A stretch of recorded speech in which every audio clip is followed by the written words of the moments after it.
Sebuah karya terbaik dari Esa Mintarja, kelanjutan dari kisah Pelangi di Langit Singasari yang telah kami tayangkan sebelumnya. Kisah kolosal bernuansa sejarah dan fiksi di kehidupan tanah Jawa dengan judul Bara di Atas Singgasana. Pada kesempatan yang sangat baik ini, kita masuk pada bagian yang pertama dengan episode Putra Mahkota. Sahabat Permata TV yang tercinta, saat ini kita sampai pada seri yang ke-24. Selamat menikmati.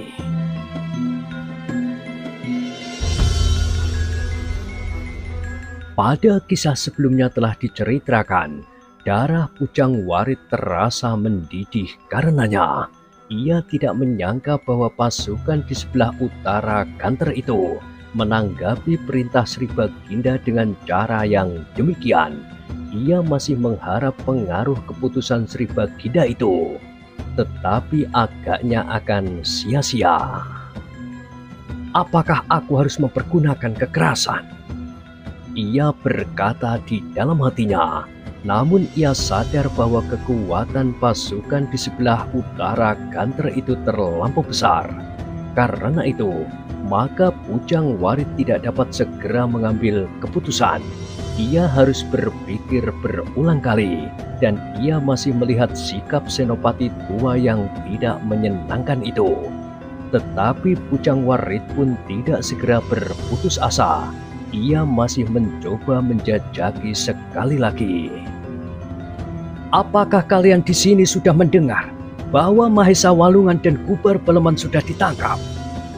Bertanya Pujang Warit kemudian. Karena ternyata Sri Baginda sudah mendengar berita bahwa keduanya akan menyalahgunakan pasukan yang sudah dikumpulkannya di Ganter ini untuk kepentingan mereka. Aku memang mendengar, jawab Senopati tua itu. Mahesa Walungan memang sudah ditangkap, tetapi Kubar Baleman masih belum ditangkap. Ia justru pergi ke istana untuk membebaskan Mahesa Walungan. Terasa jantung Pujang Warit menjadi semakin cepat berdetak. Dipandanginya Senopati tua itu sejenak, lalu ia pun bertanya, apakah kau menyadari kata-katamu itu? Tentu. Kenapa?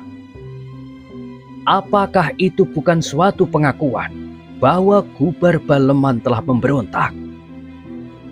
Pujang Warit mengumpat di dalam hatinya ketika ia melihat Senopati itu justru tertawa. Katanya, hehehe, memang mungkin sikap yang demikian itu tidak dikehendaki, terutama oleh orang-orang yang tidak ingin melihat Kediri tetap menjadi suatu negara yang kuat. Apa maksudmu? Memang Kubar Baleman dapat dikatakan memberontak, tetapi bukan itulah yang dimaksudkan. Ia tidak ingin mengusik tahta dan apalagi kehancuran Kediri. Ia justru berbuat sebaliknya. Inilah yang tidak kau ketahui, atau sengaja tidak kau mengerti. Wajah Pujang Warit menjadi merah, apalagi ketika Senopati tua itu meneruskan. Bukankah kau ada di sini ketika Adinda Sri Baginda Mahesa Walungan memberikan penjelasan tentang maksud pemusatan pasukan ini? Nah, kenapa kau masih mempersoalkannya dan bahkan sekarang kau memberitahukan kepada kami bahwa pemusatan pasukan ini adalah penyalahgunaan?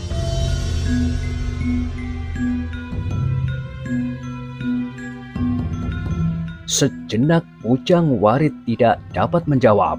Ditatapnya wajah Senopati tua itu dengan tajamnya. Kemudian ketika pandangan matanya beredar, dilihatnya pula senopati-senopati yang lain memandangnya dengan tegang. Tetapi, berkata Pujang Warit kemudian, Sri Baginda sudah memerintahkan untuk menangkap Mahesa Walungan dan Kubar Baleman. kemudian menempatkan kalian di bawah perintahku. Dan perintahku yang pertama adalah melepaskan segala hubungan dengan Mahesa Walungan dan Gubar Baleman, serta membatalkan segala rencananya. Senopati tua itu tertawa. Katanya, "Hehehe, kau adalah seorang senopati muda yang berani. Tetapi kau ternyata tidak secerdas yang kami duga. Sudah aku katakan bahwa Gubar Baleman tidak ditangkap sekarang, tetapi ia justru membebaskan Adinda Sri Baginda agar mereka mendapat kesempatan untuk berbicara dengan Sri Baginda, justru untuk kepentingan Sri Baginda sendiri." Pujang Warit benar-benar telah kehilangan harapan untuk dapat mempengaruhi para pemimpin pasukan yang ada di sebelah utara Ganter. Karena itu, maka ia mencoba untuk mengancam mereka. Katanya, "Ingat, aku mengemban perintah Sri Baginda. Sri Baginda adalah pemegang kekuasaan tertinggi di Kediri." "Aku sudah tahu," jawab senopati tua itu. "Kau tidak perlu mengulanginya sampai 5 atau 6 kali. Dan aku sudah menjawab bahwa persoalan itu sedang dibicarakan di istana, tidak di sini. Kita tinggal menunggu hasil pembicaraan itu. Kalau kita memang harus melepaskan cara ini, pemusatan pasukan untuk melawan Singasari, kita pun akan melakukannya. Tetapi kalau kita harus memperkuat pertahanan ini, kita pun akan melakukannya." "Perintah siapakah yang kalian tunggu?" bertanya Pujang Warit. "Perintah Sri Baginda." "Kalian memang bodoh. Sri Baginda sudah memerintahkan kepadaku untuk mengambil alih pimpinan pasukan di Kediri, termasuk kalian yang ada di sebelah utara Ganter ini." Senopati tua itu berdesah. "Pimpinan yang kau pegang kini adalah pimpinan yang lahir dalam keadaan yang tidak wajar. Kami sedang menunggu penyelesaian yang sedang berlangsung sekarang, dan kau pun harus menunggu." "Tidak." Tiba-tiba Pujang Warit kehilangan kesabaran. "Aku tidak akan menunggu lagi. Kita sudah berada di ambang pintu bahaya. Kita harus berbuat secepat-cepatnya agar kita dapat menyelamatkan Kediri dari intaian Singosari. Sri Baginda sudah menyerahkan segenap kekuasaan kepadaku, dan aku telah mendapat wewenang untuk berbuat apa saja." Pujang Warit berhenti sejenak, lalu sambil menengadahkan dadanya, ia berkata, "Hei para senopati yang ada di sini, siapa yang masih setia kepada Sri Baginda Kertajaya, dan siapa yang masih setia kepada Kediri, dengarlah kata-kataku. Kalian harus memisahkan diri dari kekuatan yang disusun oleh Mahesa Walungan dan Gubar Baleman untuk kepentingan mereka berdua. Aku menunggu sampai matahari naik. Setelah itu aku akan menentukan sikap. Masih ada waktu beberapa saat untuk mengambil keputusan. Lihat, kini cahaya fajar sudah menjadi semakin kuning. Aku akan kembali ke pasukan yang sudah aku siapkan untuk membayangi kalian. Aku menunggu di luar padukuhan sebelah untuk menerima mereka yang masih tetap setia kepada Sri Baginda. Bagi mereka yang ingkar akan janjinya sebagai seorang prajurit, aku tidak bertanggung jawab apa yang akan terjadi atas mereka. Kekuasaan Sri Baginda Kertajaya tidak dapat dianggap sebagai permainan yang tidak berarti." Sejenak para senopati itu terdiam. Tetapi kata-kata Pujang Warit itu ternyata tidak meyakinkan mereka.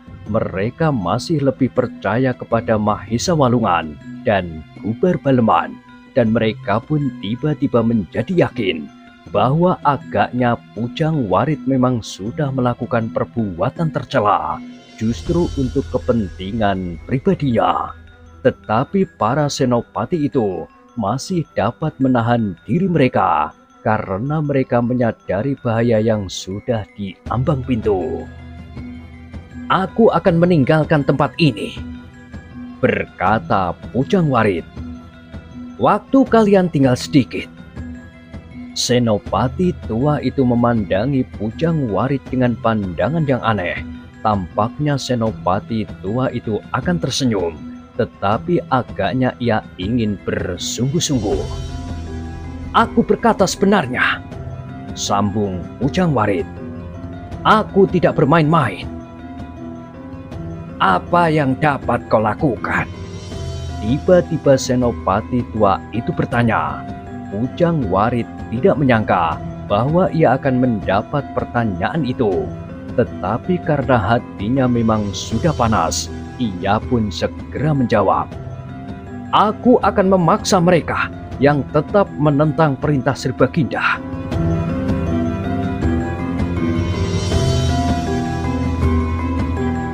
"Aku benar-benar tidak tahu," sahut senopati tua itu. "Kenapa kau dapat menjadi seorang pandega melampaui pangkatku? Apakah kini engkau mendapat kekuasaan langsung dari Sribaginda? Maaf, bahwa menurut penilaianmu aku bukanlah seorang prajurit yang baik. Tetapi aku pun mendapat perintah dari atasanku yang mempunyai wewenang lebih tinggi daripadamu. Kalau kau berpangkal kepada perintah Sribaginda, maka agaknya hal itu masih sedang dijernihkan. Tetapi yang perlu kau ketahui adalah bahwa kau tidak akan dapat memaksa kami. Seharusnya kau mengetahui akan hal itu, karena kekuatan pasukan di garis pertahanan ini jauh lebih, atau barangkali kau mengharap sebagian dari kami berpihak kepadamu." Wajah Ujang Warit yang merah menjadi semakin merah dan sekali lagi ia mengancam, "Aku tidak sedang bermain-main. Kalau sampai saatnya aku datang dengan kekerasan atas nama Sribaginda, jangan menyesal." Ujang Warit tidak menunggu jawaban lagi. Ia pun segera meninggalkan tempat itu kembali ke pasukannya.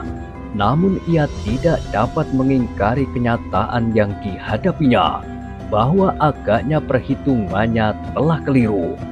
Tidak seorang pun dari pasukan yang ada di sebelah utara Ganter itu yang dapat dipengaruhinya dan berbalik memihaknya. Meskipun demikian, Ujang Warit masih tetap pada pendiriannya. Tanpa Mahesa Walungan dan Gubar Baleman, ia mengharap bahwa prajurit-prajurit itu tidak akan segarang pasukannya.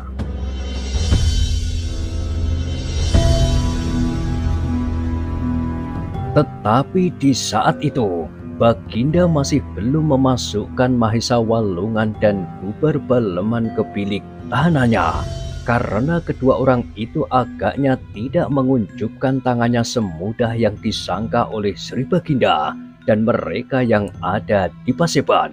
Apalagi kini, ternyata bahwa halaman istana itu sudah dikuasai oleh prajurit-prajurit yang berpihak kepada keduanya. "Tuanku," berkata Gubar Baleman, "apakah tuanku dapat mengabulkan permohonan hamba itu? Jika senopati muda yang bijaksana itu ada di sini, maka tuanku akan segera dapat menyelesaikan masalah ini. Kemudian yang kita hadapi, tinggallah bahaya yang kini sudah berdiri berjajar di pagar halaman, pasukan Singasari." "Tumapel! Tumapel!" teriak Sribaginda. "Apakah kau tidak dapat menyebut kata-kata lain daripada Tumapel? Kau benar-benar seorang pengecut. Seharusnya dengan sebelah kakimu, Tumapel dapat kau injak sampai hancur. Tetapi kau biarkan Tumapel tetap menjadi persoalan, supaya kau mempunyai alasan untuk memusatkan pasukan di sebelah utara Ganter." "Sudah hamba katakan tuanku, hal inilah yang ingin hamba jelaskan. Kalau tuanku sampai menyaksikan sendiri kesiagaan Singasari, maka tuanku tidak akan percaya kepada cerita itu. Tuanku pasti justru akan membenarkan sikap Adinda Mahesa Walungan yang melampaui perintah tuanku menyusun pertahanan itu, selagi tuanku tidak mengizinkan membawa pasukan lebih banyak lagi ke perbatasan."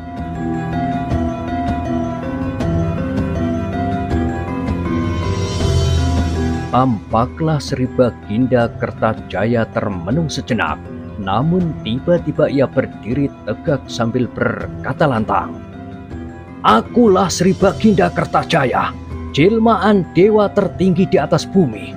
Semua kata-kataku akan terjadi seperti yang aku kehendaki." Sri Baginda berhenti sejenak untuk memandangi orang-orang yang ada di sekitarnya.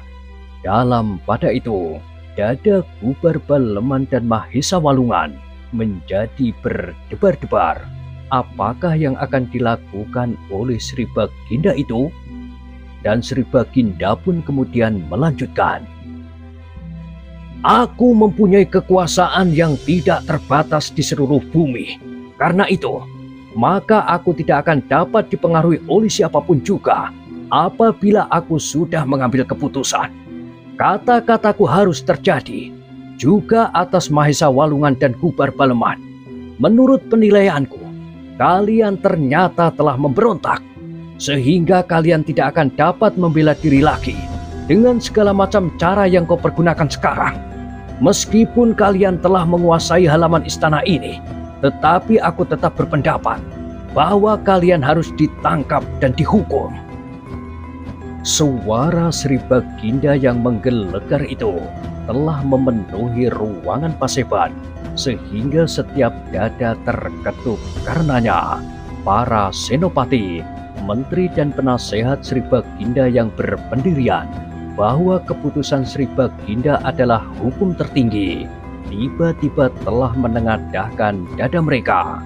Keputusan Sri Baginda harus dibela sampai kemungkinan yang terakhir, meskipun mereka telah dikelilingi oleh prajurit yang memberontak di bawah pimpinan Mahesa Walungan dan Gubar Baleman. Keputusan Sri Baginda itu bagaikan ledakan guruh yang langsung mengguncangkan dada Gubar Baleman dan Mahesa Walungan. Ternyata Sri Baginda Kertajaya adalah Sri Baginda yang itu juga, yang tidak mudah berubah pendirian dalam keadaan yang bagaimanapun juga. Dan terdengar kemudian suara Sri Baginda, "Mahesa Walungan dan Gubar Baleman, kalau kau tetap pada pendirianmu, melakukan perlawanan terhadap kekuasaanku, Sri Baginda Kertajaya di Kediri, maka sekaranglah saatnya." Ruangan itu seakan-akan telah berguncang ketika mereka melihat Sri Baginda bergeser selangkah mendekati Mahesa Walungan dan Gubar Baleman, sedang tangannya yang gemetar tergantung di sisi tubuhnya. "Tidak ada kekuatan yang dapat melawan Sri Baginda Kertajaya, meskipun seluruh pasukan Kediri berdiri di pihakmu," geram Sri Baginda. Wajahnya menjadi merah menyala, sedang giginya terdengar gemeretak. Gubar Baleman tiba-tiba menjadi bingung. Kedua kakak beradik itu adalah orang-orang yang melampaui kewajaran manusia biasa. Apabila mereka berdua kehilangan pengamatan diri dan terlibat dalam pertentangan langsung, maka akibatnya pasti luar biasa. Paseban ini pasti akan menjadi reruntuhan yang mengerikan. Apabila demikian, maka sudah barang tentu semua orang yang ada di Paseban dan di sekitarnya pasti akan segera melibatkan diri, sehingga peperangan tidak akan dapat dihindarkan lagi. Pertempuran di dalam istana ini pasti akan menjalar. Yang pertama-tama akan meledak adalah pasukan-pasukan yang ada di sebelah utara Ganter dan pasukan Bujang Warit yang memang sudah membayanginya.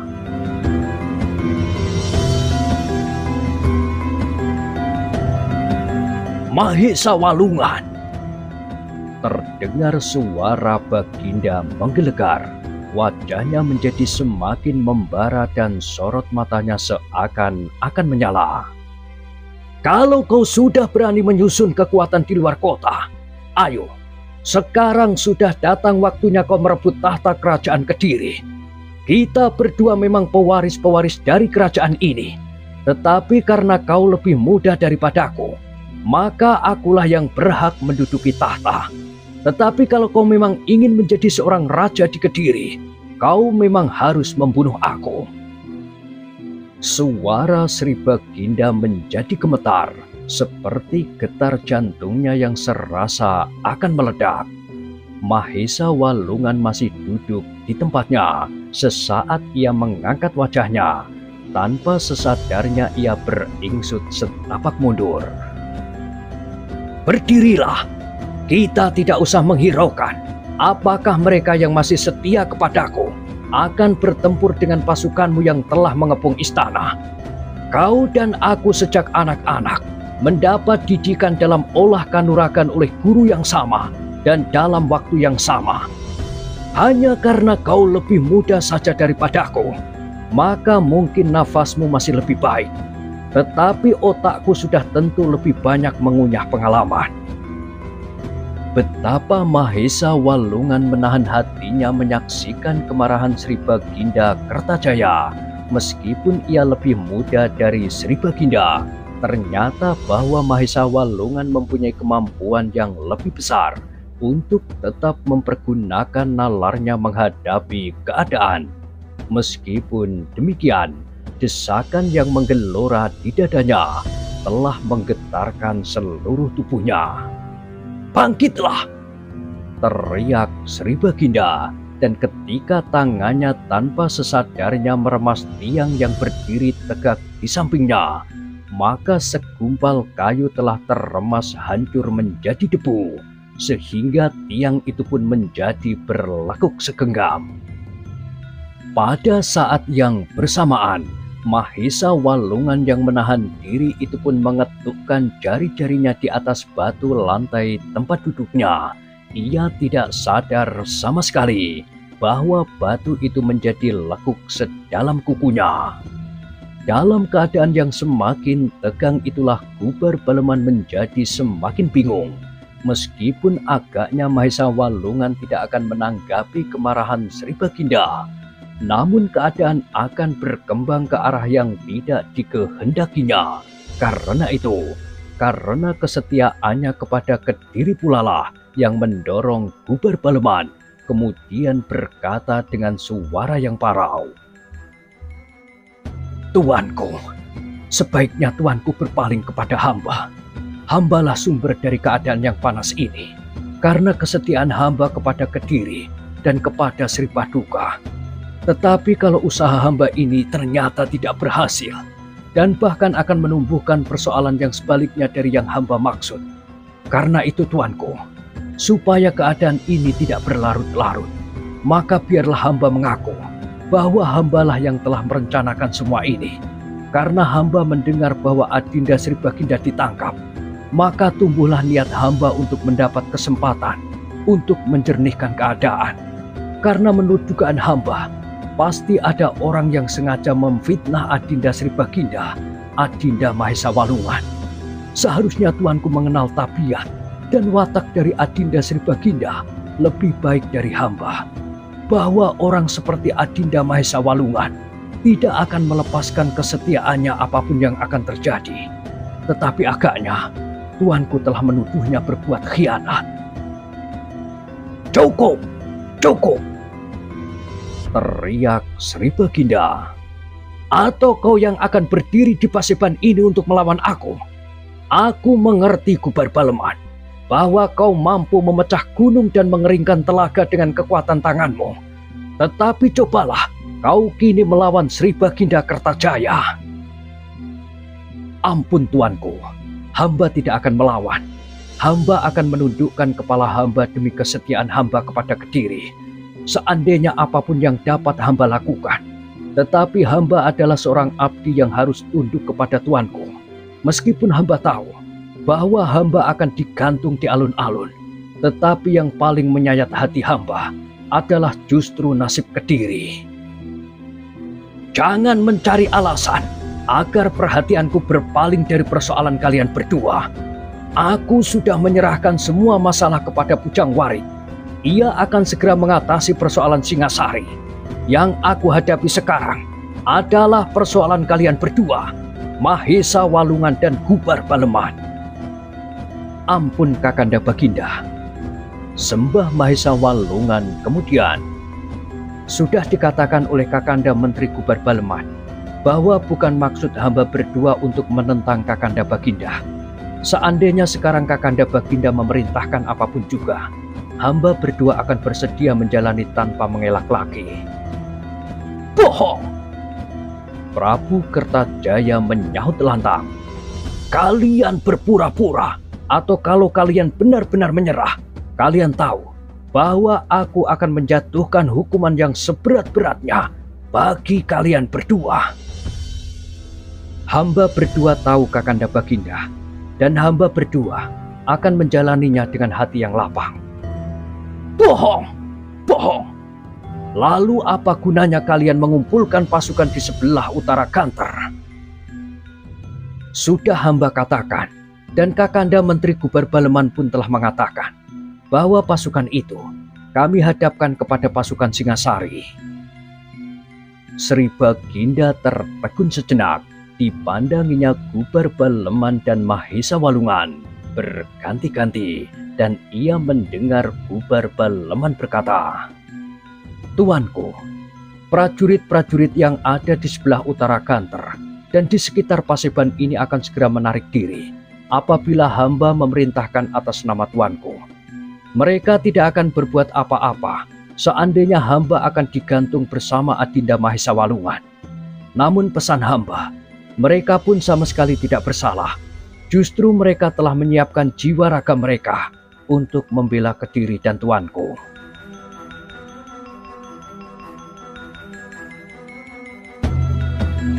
Sri Baginda Kertajaya masih berdiri tegak di tempatnya. Sekali-sekali ditatapnya wajah Mahesa Walungan yang tunduk, kemudian wajah Gubar Baleman.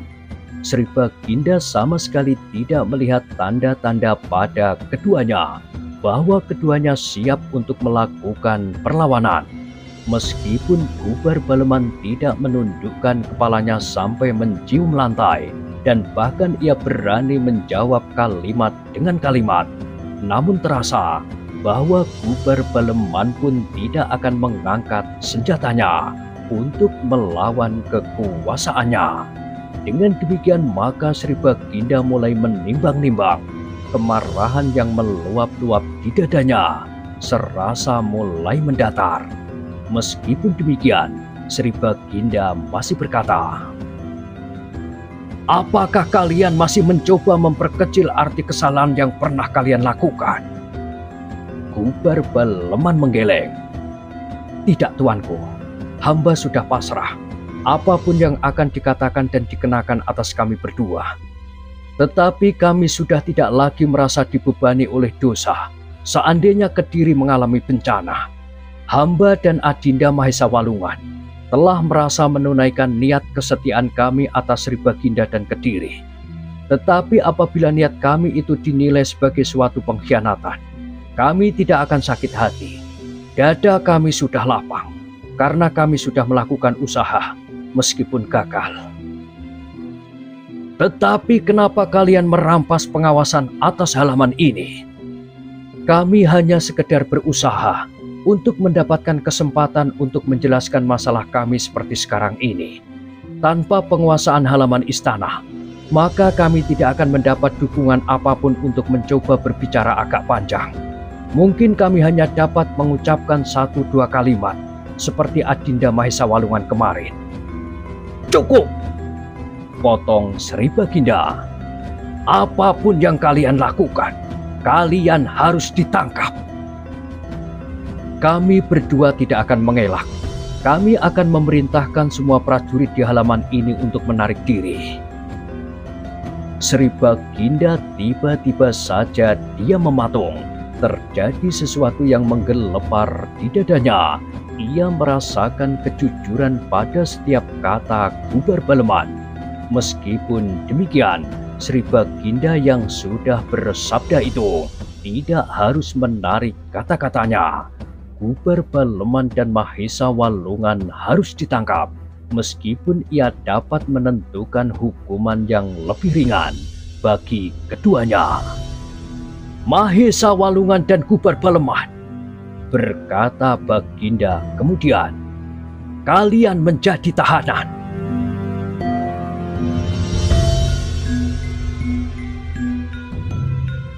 Dalam saat yang demikian itulah Pujang Warit menyiarkan pasukannya yang terdiri atas prajurit-prajurit dari berbagai kesatuan.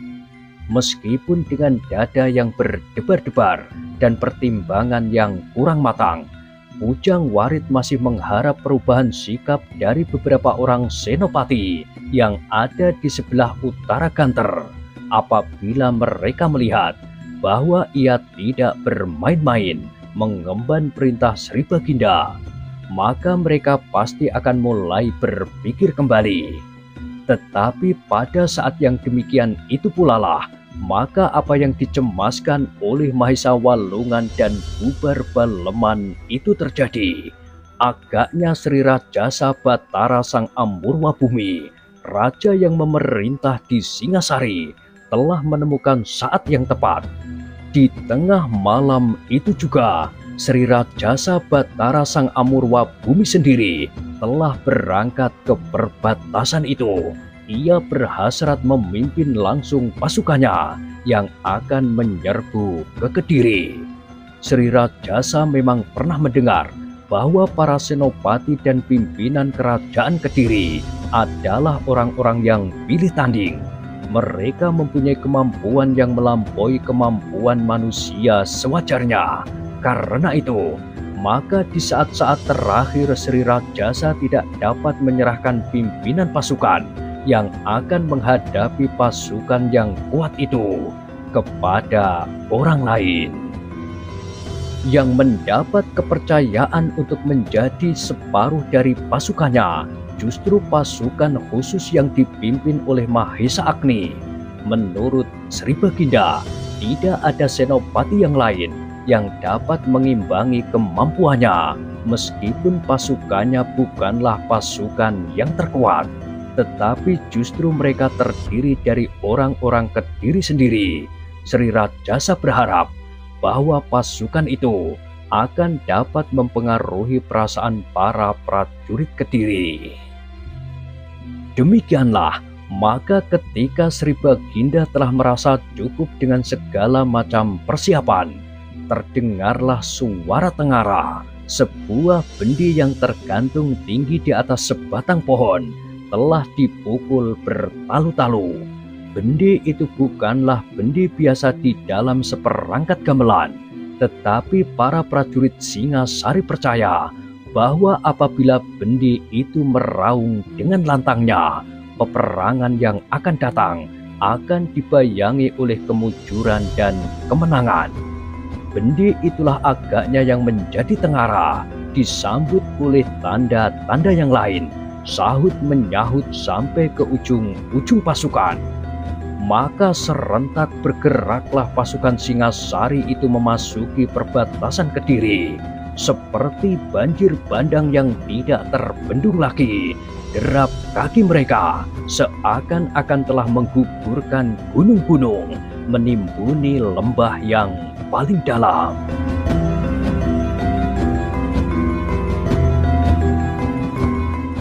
Nah, bagaimanakah kisah selanjutnya? Silahkan ikuti terus kisah Bara di Atas Singgasana pada kesempatan berikutnya. Sampai jumpa.